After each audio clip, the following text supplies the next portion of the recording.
হরে কৃষ্ণ দর্শক বন্ধুরা, আশা করছি আপনারা সকলেই রাধা মাধবের কৃপায় ভালো আছেন। আজ আমরা শ্রীমদ্ ভগবদ গীতার 2য় অধ্যায় সাংখ্যযোগের 27 নম্বর শ্লোকটি পাঠ করব। এর সাথে সাথে অনুবাদ এবং তাৎপর্য বিশ্লেষণ করব। আসুন তবে শুরু করা যাক।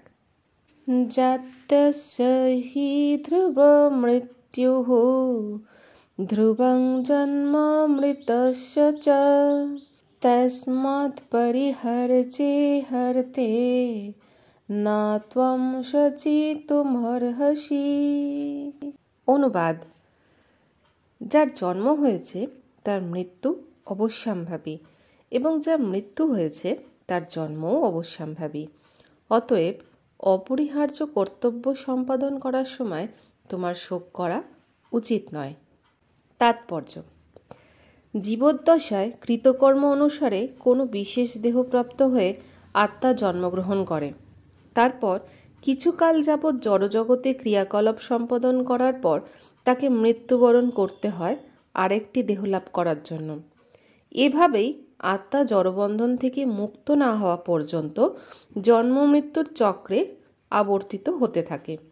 এই জন্ম মৃত্যুর চক্র অবশ্য অনর্থক যুদ্ধ, হত্যা ও হিংসাকে অনুমোদন করে না, কিন্তু তবুও মানব সমাজে নিয়ম শৃঙ্খলা বজায় রাখার জন্য হিংসা ও যুদ্ধ অপরিহার্য হয়ে পড়ে।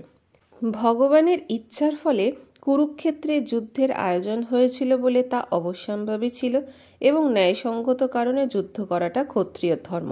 যেহেতু অর্জুন যথার্থ কর্তব্যকর্ম অনুষ্ঠান করছিলেন, তাই তার আত্মীয় স্বজনের বিয়োগের আশঙ্কা কেন তিনি ভীত অথবা শোকান্বিত হচ্ছিলেন?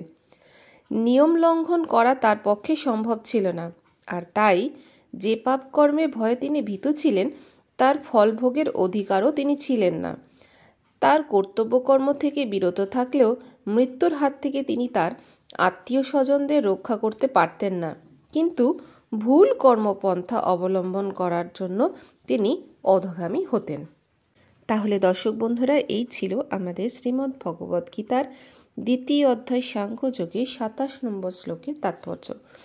আগামীকাল আপনাদের সাথে আবার দেখা হবে পরবর্তী শ্লোক নিয়ে। আপনারা ভালো থাকুন, সুস্থ থাকুন। রাধে রাধে।